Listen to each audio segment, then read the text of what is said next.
सर्व मंगल मांगल्ये शिवे सर्वार्थ साधिके शरण्ये त्र्यंबके गौरी नारायणी नमस्तुते।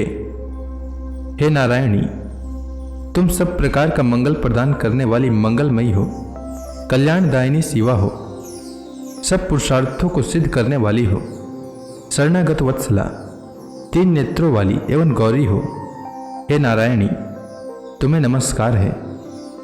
आइए सुनते हैं दुर्गा सप्तशती का तीसरा और चौथा अध्याय। ऋषि कहते हैं, दैत्यों की सेना को इस प्रकार तहस नहस होते देख मां दैत्य सेनापति चिक्षुर क्रोध में भरकर अंबिका देवी से युद्ध करने के लिए आगे बढ़ा। वह असुर रणभूमि में देवी के ऊपर इस प्रकार बाणों की वर्षा करने लगा जैसे बादल मेरुगिरी के शिखर पर पानी की धार बरसा रहे हों। तब देवी ने अपने बाणों से उसके बाण समूह को अनायास ही काटकर उसके घोड़ों और सारथी को भी मार डाला। साथ ही उसके धनुष तथा अत्यंत ऊंची ध्वजा को भी तत्काल काट गिराया। धनुष कट जाने पर उसके अंगों को भी अपने बाणों से बिंध डाला। धनुष, रथ, घोड़े और सारथी के नष्ट हो जाने पर वह असुर ढाल और तलवार लेकर देवी की ओर दौड़ा। उसने तीखी धार वाली तलवार से सिंह के मस्तक पर चोट करके देवी की बाईं भुजाओं पर बड़े वेग से प्रहार किया। राजन, देवी की बांह पर पहुंचते ही वह तलवार टूट गई। फिर तो क्रोध से लाल आंखें करके उस राक्षस ने शूल हाथ में लिया और उससे उस महादैत्य ने भगवती भद्र काली के ऊपर चलाया। वह शूल आकाश से गिरते हुए सूर्य मंडल की भांति अपने तेज से प्रज्वलित हो उठा। उस शूल को अपनी ओर आते देख देवी ने भी शूल का प्रहार किया। उससे राक्षस के शूल के सैकड़ों टुकड़े हो गए। साथ ही महादैत्य चिक्षुर की भी धज्जियां उड़ गई। वह प्राणों से हाथ धो बैठा।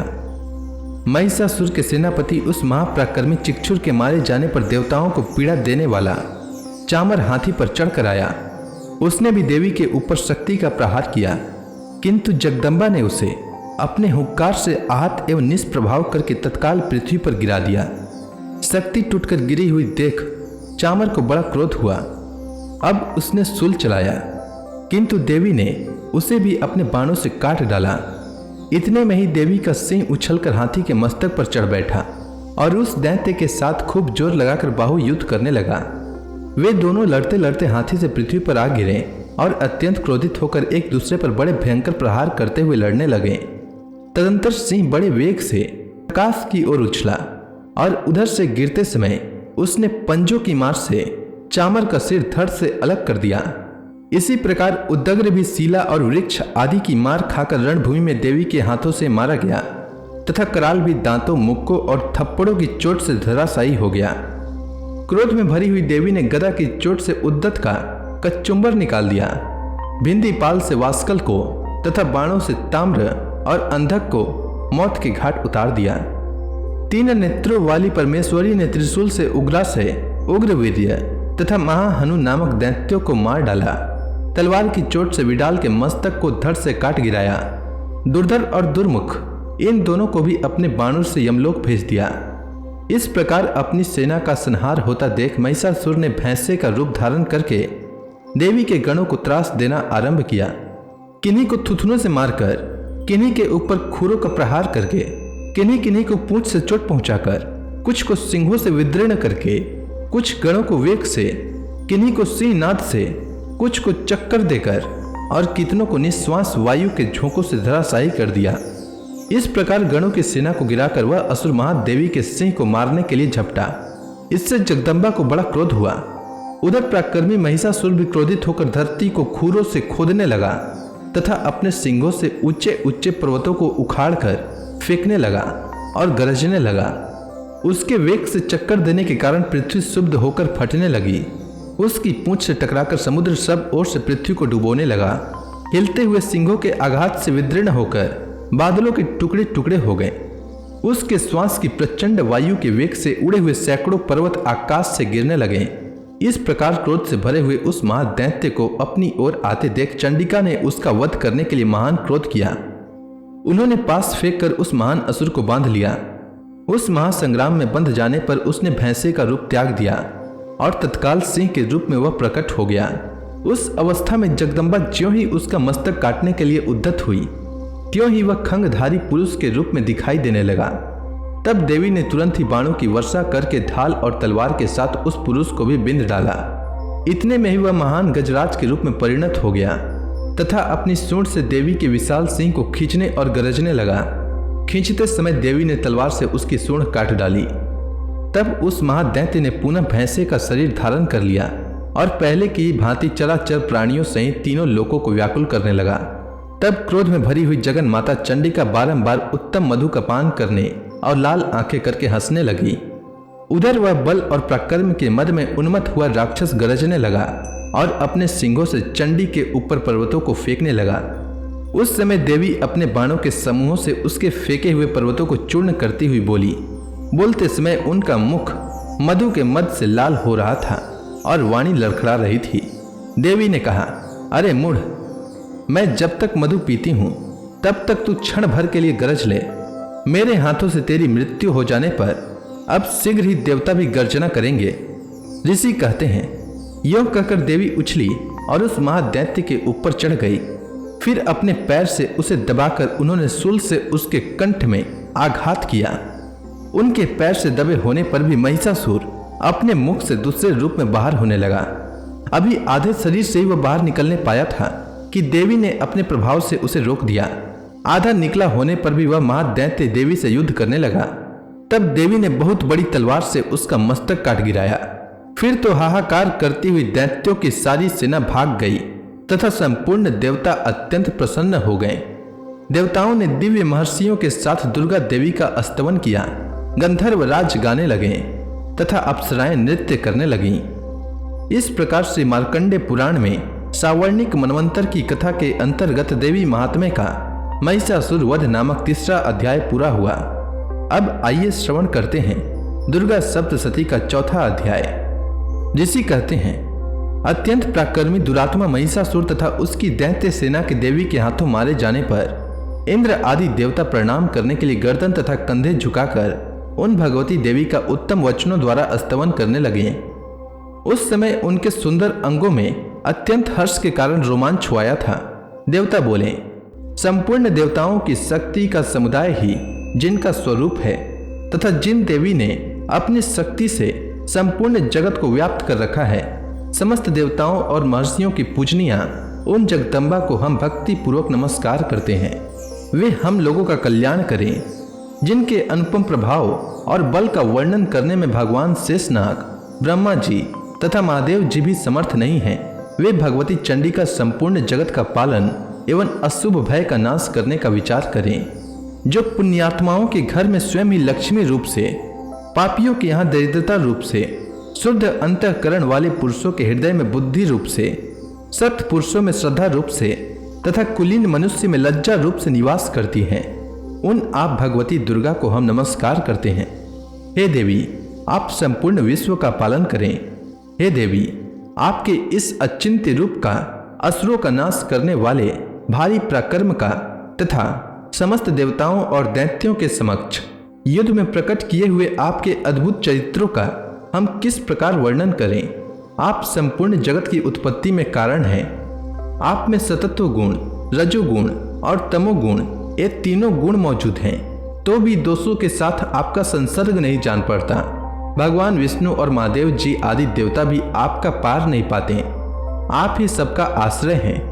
यह समस्त जगत आपका अंशभूत है, क्योंकि आप सबकी आदिभूत अव्याकृत प्रकृति हैं। हे देवी, संपूर्ण यज्ञों में जिसके उच्चारण से सब देवता तृप्ति का कारण हैं, अतएव सब लोग आपको स्वधा भी करते हैं। हे देवी, जो मोक्ष की प्राप्ति का साधन है, अचिंत्य महाव्रत स्वरूपा है, समस्त दोषों से रहित, जितेंद्रिय, तत्व को ही सार वस्तु मानने वाले तथा मोक्ष की अभिलाषा रखने वाले मुनिजन जिसका अभ्यास करते हैं, वह भगवती परा विद्या आप ही हैं। अत्यंत निर्मल ऋग्वेद, यजुर्वेद तथा उद्गीत के मनोहर पदों के पाठ से युक्त सामवेद का भी आधार आप ही हैं। आप देवी, त्रयी और भगवती हैं। इस विश्व की उत्पत्ति एवं पालन के लिए आप ही वार्ता के रूप में प्रकट हुई हैं। आप संपूर्ण जगत की घोर पीड़ा का नाश करने वाली हैं। हे देवी, जिससे समस्त शास्त्रों के सार का ज्ञान होता है, वह मेधा शक्ति आप ही हैं। दुर्गम भव सागर से पार उतारने वाली, नौका रूप दुर्गा देवी भी आप ही हैं। आपकी कहीं भी आसक्ति नहीं है। कैटभ के शत्रु भगवान विष्णु के वक्ष स्थल में एकमात्र निवास करने वाली भगवती लक्ष्मी तथा भगवान चंद्रशेखर द्वारा सम्मानित गौरी देवी भी आप ही हैं। आपका मुख मंद मुस्कान से सुशोभित, निर्मल, पूर्ण चंद्रमा के बिंब का अनुकरण करने वाला और उत्तम सुवर्ण की मनोहर कांति से कमनीय है। तो भी उसे देखकर महिषासुर को क्रोध हुआ और सहसा उसने उस पर प्रहार किया। यह बड़े आश्चर्य की बात है। हे देवी, वही मुख जब क्रोध से युक्त होने पर उदय काल के चंद्रमा की भांति लाल और तनी हुई भौवें के कारण विकराल हो उठा, तब उसे देखकर जो महिषासुर के प्राण तुरंत ही निकल गए, यह उससे भी बढ़कर आश्चर्य की बात है। क्योंकि क्रोध में भरे हुए यमराज को देखकर भला कौन जीवित रह सकता है। हे देवी, आप प्रसन्न हो। परमात्मा स्वरूपा आपके प्रसन्न होने पर जगत का अभ्युदय होता है और क्रोध में भर जाने पर आप तत्काल ही कितने कुलों का सर्वनाश कर डालती हैं। यह बात अभी अनुभव में आई है, क्योंकि महिषासुर की यह विशाल सेना क्षण भर में आपके कोप से नष्ट हो गई है। सदा अभ्युदय प्रदान करने वाली आप जिन पर प्रसन्न रहती हैं, वे ही देश में सम्मानित हैं। उन्हीं को धन और यश की प्राप्ति होती है। उन्हीं का धर्म कभी शिथिल नहीं होता तथा वे ही अपने हृष्ट पुष्ट स्त्री, पुत्र और भृत्यों के साथ धन्य माने जाते हैं। हे देवी, आपकी ही कृपा से पुण्यात्मा पुरुष प्रतिदिन अत्यंत श्रद्धापूर्वक सदा सब प्रकार के धर्मानुकूल कर्म करता है और उसके प्रभाव से स्वर्ग लोक में जाता है। इसलिए आप तीनों लोकों में निश्चय ही मनोवांछित फल प्रदान करने वाली हैं। हे माँ दुर्गे, आप स्मरण करने पर सब प्राणियों का भय हर लेती हैं और स्वस्थ पुरुषों द्वारा चिंतन करने पर उन्हें परम कल्याणमयी बुद्धि प्रदान करती हैं। दुख, दरिद्रता और भय हरने वाली देवी, आपके सिवा दूसरी कौन है जिसका चित्त सबका उपकार करने के लिए सदा ही दयार्द रहता है। हे देवी, इन राक्षसों के मारने से संसार को सुख मिले तथा ये राक्षस चिरकाल तक नरक में रहने के लिए भले ही पाप करते रहे हों, इस समय संग्राम में मृत्यु को प्राप्त होकर स्वर्ग लोक में जाएं, निश्चय ही यह सोचकर आप शत्रुओं का वध करती हैं। आप शत्रुओं पर शस्त्रों का प्रहार क्यों करती हैं? इसमें एक रहस्य है। ये शत्रु भी आपके शस्त्रों से पवित्र होकर उत्तम लोक में जाएं। इस प्रकार उनके प्रति भी आपका विचार अत्यंत उत्तम रहता है। खंग के तेज पुंज की भयंकर दीप्ति से तथा आपके त्रिशूल के अग्रभाग की घनीभूत प्रभा से चौंधिया कर जो असुरों की आंखें फूट गई, उसमें कारण यही था कि वे मनोहर रश्मियों से युक्त चंद्रमा के समान आनंद प्रदान करने वाले आपके इस सुंदर मुख का दर्शन करते थे। हे देवी, आपका सिल दुराचारियों के बुरे बर्ताव को दूर करने वाला है। साथ ही यह रूप ऐसा है जो कभी चिंतन में भी नहीं आ सकता और जिसकी कभी दूसरों से तुलना भी नहीं की जा सकती, तथा आपका बल और पराक्रम तो उन दैत्यों का भी नाश करने वाला है जो कभी देवताओं के पराक्रम को भी नष्ट कर चुके थे। इस प्रकार आपने शत्रुओं पर भी अपनी दया की प्रकट की है। हे वरदायिनी देवी, आपके इस पराक्रम की किसके साथ तुलना हो सकती है तथा शत्रुओं को भय देने वाला एवं अत्यंत मनोहर ऐसा रूप भी आपके सिवा और कहाँ है। हृदय में कृपा और युद्ध में निष्ठुरता, ये दोनों बातें तीनों लोकों के भीतर केवल आप में ही देखी गई है। हे माता, आपने शत्रुओं का नाश करके इस समस्त त्रिलोकी की रक्षा की है। उन शत्रुओं को भी युद्ध भूमि में मारकर स्वर्ग लोक में पहुंचाया है तथा उन्मत्त दैत्यों से प्राप्त होने वाले हम लोगों के भय को भी दूर कर दिया है। आपको हमारा नमस्कार है। हे देवी, आप शूल से हमारी रक्षा करें। हे अंबिके, आप खंग से हमारी रक्षा करें तथा घंटा की ध्वनि और धनुष की टंकार से भी हम लोगों की रक्षा करें। हे चंडिके, पूर्व, पश्चिम और दक्षिण दिशा में आप हमारी रक्षा करें तथा हे ईश्वरी, अपने त्रिशूल को घुमाकर आप उत्तर दिशा में भी हमारी रक्षा करें। तीनों लोकों में आपके जो परम सुंदर एवं अत्यंत भयंकर रूप विचरते रहते हैं, उनके द्वारा भी आप हमारी तथा इस भूलोक की रक्षा करें। हे अंबिके, आपके कर पल्लवों में शोभा पाने वाले खंग, शूल और गदा आदि जो जो अस्त्र हों, उन सब के द्वारा आप सब ओर से हम लोगों की रक्षा करें। ऋषि कहते हैं, इस प्रकार जब देवताओं ने जगन माता दुर्गा की स्तुति की और नंदन वन के दिव्य पुष्पों एवं गंध चंदन आदि के द्वारा उनका पूजन किया, फिर सबने मिलकर जब भक्ति पूर्वक दिव्य धूपों की सुगंध निवेदन की, तब देवी ने प्रसन्न वदन होकर प्रणाम करते हुए सब देवताओं से कहा। देवी बोली, हे देवताओं, तुम सब लोग मुझसे जिस वस्तु की अभिलाषा रखते हो उसे मांगो। देवता बोले, भगवती ने हमारी सब इच्छा पूर्ण कर दी, अब कुछ भी बाकी नहीं है, क्योंकि हमारा यह शत्रु महिषासुर मारा गया।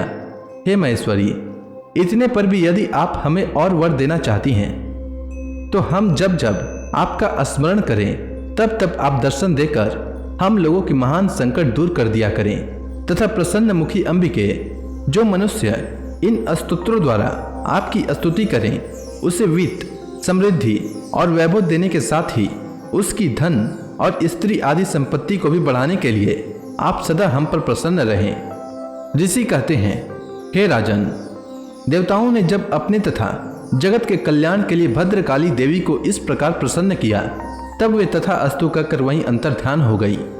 हे भूपाल, इस प्रकार पूर्व काल में तीनों लोकों का हित चाहने वाली देवी जिस प्रकार देवताओं के शरीर से प्रकट हुई थी वह सब कथा मैंने कह सुनाई। अब पुनः देवताओं का उपकार करने वाली वे देवी दुष्ट दैत्यों तथा शुंभ निशुंभ का वध करने एवं सब लोगों की रक्षा करने के लिए गौरी देवी के शरीर से जिस प्रकार प्रकट हुई थी वह सब प्रसंग मेरे मुख से सुनो। मैं उसका तुमसे यथावत वर्णन करता हूँ। इस प्रकार श्री मार्कंडेय पुराण में सावर्णिक मनवंतर की कथा के अंतर्गत देवी महात्म्य में शक्रादि स्तुति नामक चौथा अध्याय पूरा हुआ। अब अगला अध्याय कल लेकर आता हूँ। तब तक के लिए माँ दुर्गा का नाम लेते रहें। तो प्रेम से बोलिए दुर्गा महारानी की जय।